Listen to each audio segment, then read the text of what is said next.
Well, hello everyone, and welcome to Plymouth. I'm Mike Foster, I'm one of the Foundation Programme Directors here. We're sitting outside on this lovely day outside our fantastic postgraduate education centre and this space that can be used for trainees to relax in and to walk around the nature trail that's behind us. We like to see Plymouth as a really inclusive and supportive place to work and study and live. And now I'm going to hand over to Isabel, who's on my right, and Leonie on my left, who are going to tell you just how great it is to train, live and work in Plymouth. Hi guys, so like Mike said, I'm Leonie, I'm one of the F2s. I'm working part-time at the moment on psych. So we're going to start by just telling you a bit about the hospital and then what the area is like to live in as well. Plymouth as a hospital is kind of the largest one in the area. We're also the major trauma centre for the area, so particularly if you're interested in ED, orthopaedics, things like that, that's quite good from that point of view. And we're also a tertiary centre for a number of specialties as well, so you could get involved in kind of transplant surgeries, neurosurgery. We've got a NICU as well. So they're all things to get involved with. It's a very large hospital, and we've got kind of lots of sites around Plymouth as well that all kind of feed into or out of the hospital in terms of outpatient and kind of once you've discharged them as well. And we're also a military hospital. If you're F1 coming in from that side of things, there's lots of other F1s, F2s and kind of doctors and nurses around as well who do that too. So we've got some examples of available jobs that you could be working in. There's a bit of all sorts, kind of medical, ward-based things, surgical rotations, got obviously acute things, and then we've got some community placements as well, often more in F2. And then some of the more specialist things as well. If you're wanting, so if you're interested in any of the tertiary specialties that we mentioned earlier, those are things to consider. Also, the DDRC is the decompression chamber, so anyone who's interested in diving medicine, that's really good. We've also recently started clinical radiology job as well, so if that's something that you're interested in, you could go for that. And you get a bit of a mix of all the different kind of jobs throughout your rotation. So I've done care of the elderly, obs and gynae, HPB surgery, and then this year I've done gastro, I'm on psych at the moment, and then I'll be doing peds next. So hello, my name's Isabel. I'm one of the F2s working in the emergency department at the moment. So I've done slightly different jobs to Leonie. So I started off in the acute medical unit, and then I moved on to urology, and then my final job as F1 was renal. And they paired quite well together, so that was really helpful for me to sort of have that continuity. And then in my second year, I started off in oncology, then moved on to ED, which I'm on at the moment, and I will be moving on to GP come April time. So had a really good mix of different specialties and got to work with a variety of different teams. So yeah, I've really enjoyed working at Derriford. It's a really friendly hospital, and although it is a big hospital, it's still got sort of a really sort of friendly feel to it, and people all sort of enjoy doing the same thing, going outside and sort of enjoying the coast and Dartmoor. So they're all very relaxed individuals, and it's been a pleasure to work with them. It's a very busy hospital, yeah, and I've definitely felt that working in MAU and ED. But besides it being really busy, you're always really well supported, and I've never felt sort of out of my depth or anything like that in spite of all the busyness that you have, given its sort of size. And yeah, like it says on the slides, people do come to Plymouth for the lifestyle, so for the outdoors, and so you definitely get that vibe with them. What we've got on the presentation at the moment is an example of a surgical rota that you can look at. So it's an example of full-time rota. So you can see there's a bit of a mixture of normal working days, on-calls, kind of late weekends, nights. And generally on your ward-based jobs, you'll have a bit of a mixture of all of that. But there are some departments that work a bit differently. I think if you're on peds and obs and gynae as an F1, that tends to be more of a 9 to 5 type job. Some of the community jobs in F2 are also 9 to 5. So like my psych job at the moment, I'm on 9 to 5, 4 days a week because I'm 80%. Like Leonie's just said, in the different specialties that you work with, you do have quite varied rota patterns, and I think you kind of find what works for you best. In my first job in MAU, you have primarily just normal working days, which would be 8 till 5, but you do have some twilights mixed into that, so that would be 4 till 11. And some people like that because you get a bit of a morning to enjoy, doing something outside, but it's not for everyone, so I think that's good about having different rotations. And like Leonie said, in ED you do have quite a lot of sort of shift patterns, so you have a variety of different starting and finishing times, but they're normally all paired together, so you're not completely out of whack. So you might have a set of 3 mid shifts, which might be 12 till 8, or 12 till 10, sorry, or 10 till 8. And again, some people like that. Some people prefer the Monday to Friday, so it's good to have the variety to find what works for you best. Most of them come with nights, but like I said before, you're always really well supported. And in my MAU job especially, I was paired up with another F1 throughout, so I never felt like I was on my own or struggling, and always had someone to bounce ideas off.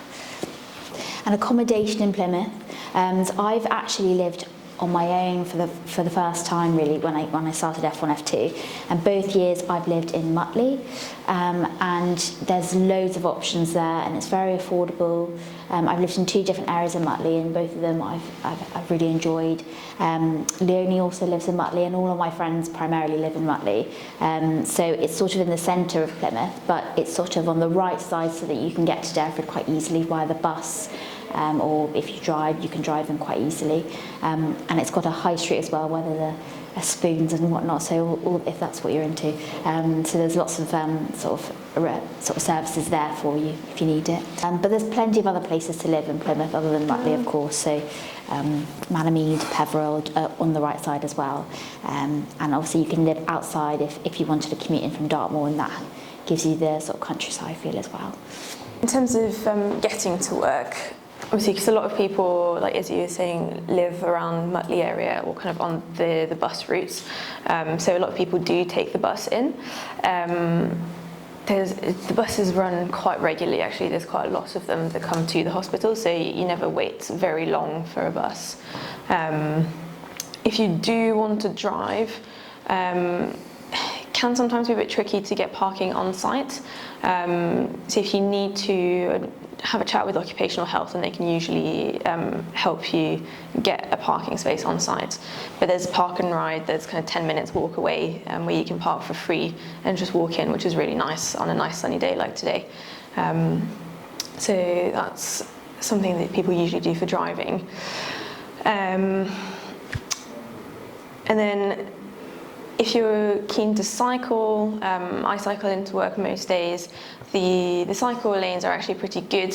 The presentation does say about bike lockers. I haven't managed to get one personally, but there definitely are showers available, and you can just contact your line manager to find out the details for your local staff changing room when you get to your new department, and they're usually pretty good at pointing you in the right direction for that. And then, yeah, car sharing, especially if you're living with people that work at the hospital, then that can be quite a useful way to come in as well. Just a bit about the mess. So I've been the mess treasurer for both years at Plymouth. I just thought it would be a good way to sort of get involved and get to know people and get involved with socials. And it's a really fantastic way to really sort of get stuck in and meet the other people in F1 and in F2. So you pay £18 a month, and that gives you sort of full access to the mess area, which has sort of tables, a snooker table, sofas and a kitchen with like a microwave and a coffee sort of facilities there as well. We have food deliveries from Asda twice a week, so on a Monday and Thursday we get sort of a big food delivery in, so that's enough to make your lunches and stuff like that if you're around at lunch, or if you're later in the day you can also make some dinners. And we also have food deliveries at the weekends, but these are slightly different. So we have pizza delivery on one night, curry on another. And then we also do monthly payday parties. So it's normally primarily at like a bar or a restaurant or something like that, and we put a bar tab behind and you can come and have some drinks with your friends. But we've also done like karaoke nights and stuff like that, and also some non-alcohol related events, so like beach barbecues and beach trips and stuff like that. We also do a ball twice a year, so we normally do a summer and a winter ball, and if you're a member of the mess then you get a discounted ticket, so that's just another bonus for you. But it's been a really good way to sort of get involved, and if any of you are thinking of applying for the committee, I do recommend it. It's been good fun. Yes, I mentioned some of those socials. So yeah, the Welcome Week events normally are held when you guys all join. We have some beach barbecues. We've done like surfing, some winter ball, like I mentioned, and there's also weekly football and netball training. And I think the sports reps will be the ones to get in touch with if that's what you're interested in. I'm just going to talk a bit about where to get support. F1 and F2 can be challenging in its own right, especially if on top of that you have kind of additional needs or health concerns. So on this slide you've got a QR code which should hopefully take you to the Postgrad Centre's wellbeing page, where they've got lots of resources that you can have a look at before you come. But in terms of kind of specific pointers as well for where you could find help, so you'll have an educational supervisor for the year and a clinical supervisor for each placement. And so they're generally good people to start with in terms of if you need any kind of reasonable adjustments or you've got any concerns when you're on placement, they're good people to get in touch with. Foundation Programme Directors also really helpful to get in touch with, and they're usually really happy to help if you've got any issues. The hospital has also a number of staff networks, which are kind of a network of people centred around kind of a shared interest, if you will. So there's a faith one, there's a BME one, neurodiversity, things like that. So they're all on, I think they're probably on the main Derriford website, available. Definitely on the staff net, but you won't have access to that straight away. But just send us an email if you struggle to find them, and we can tell you what is available. And then, of course, you'll have your colleagues around. Is, in my experience, really important to have a chat with them. Just, you'll be seeing them most days on the ward. If something is on your mind, just let them know. People can only really support you if they know what is going on. So if you're struggling, just let someone know, and you'll find that a lot of people have probably been through something similar at some point. And that's either colleagues or friends outside of work. And then, of course, please register with a GP when you come. Sometimes it's the last thing on our minds at the bottom of the list, but it's very important, as I'm sure you're all aware, just to make sure that you've got that support if you ever need to have any medical attention. And then if you do need reasonable adjustments, so obviously you can talk to occupational health, which hopefully you should kind of automatically get an appointment with them anyway if you mention something in your work, your pre-work screening. If you haven't already, I would highly recommend less than full-time training. Obviously, I'm a bit biased, but it is amazing. You can just drop 1 day a week is what I've done at 80%. I think on foundation training, you can go down to 60%, I think, which is 3 days a week, which would be the maximum for foundation training. And it just means things get you get a bit of time added at the end of your rotation, and the way it works in Peninsula is you move on at the same time as everybody else, so you still do 4-month rotations, and then whatever extra time that you need, you do an extra rotation. So for example, for me, my gastro would have been my first F2 block if I had done full time, but I started it as an F1, and then partway through when I finished my F1 year, then became an F2 still in that gastro post. And then after my peds block, when I would have finished F2, I will have like an extra 3 months or something to finish my foundation training. Access to work is also something that's available. I don't know how widespread the knowledge of that is, but it's really, really handy. So if you need reasonable adjustments at work, it's a kind of government grant for the hospital to help you with reasonable adjustments. So as soon as you know which hospital you're working in, you can then apply to access to work, and it will take a few weeks to get through to the assessment, and then they'll recommend adjustments for you that your employer then kind of needs to try and put in place for you. And then again, specifically from the staff networks, from a reasonable adjustments point of view, there's the Dawn network, which is Disability and Wellbeing Network. And I've popped the emails for the chair and the deputy chair, who are really lovely and always happy to answer any questions. So if you want to get any extra information from them, you can just shoot them an email. So yeah, we'll just move on to a bit more general about things to do in Plymouth. So I would say that this is probably one of my favourite things about working at Derriford is the location, and actually living in Plymouth has been surprised me and sort of gone beyond all of my expectations. So I was actually born and raised in Cornwall, so I'm southwest through and through, but I think Plymouth is my favourite place that I've lived so far, of the places in the southwest.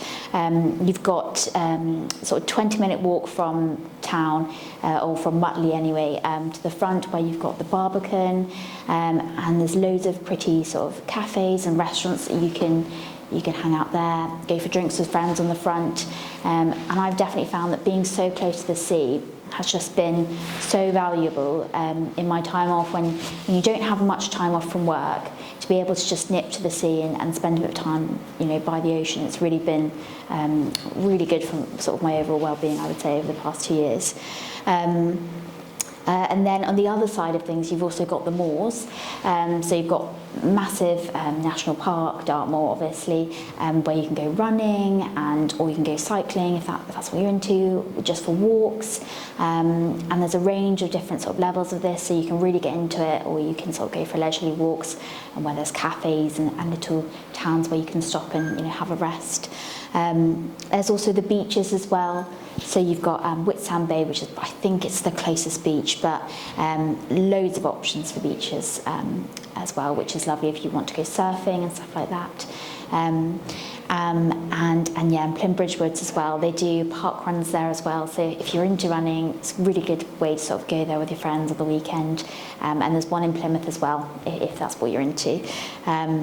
There's basically all the different sides of outdoors sort of lifestyle that someone could enjoy. So if you like going out and being sort of in nature and being by the sea or going for walks, I couldn't recommend it more. But you've also got a big city, so you've also got lots of pubs and bars, It's got good nightlife, a couple of clubs which are pretty good. So if you like going out in the town as well, it definitely ticks that box. We've got some beautiful sunsets to finish, which is kind of around a place called the Royal William Yard, which is really, really lovely. Also has some very nice places to eat. So yeah, come to Plymouth.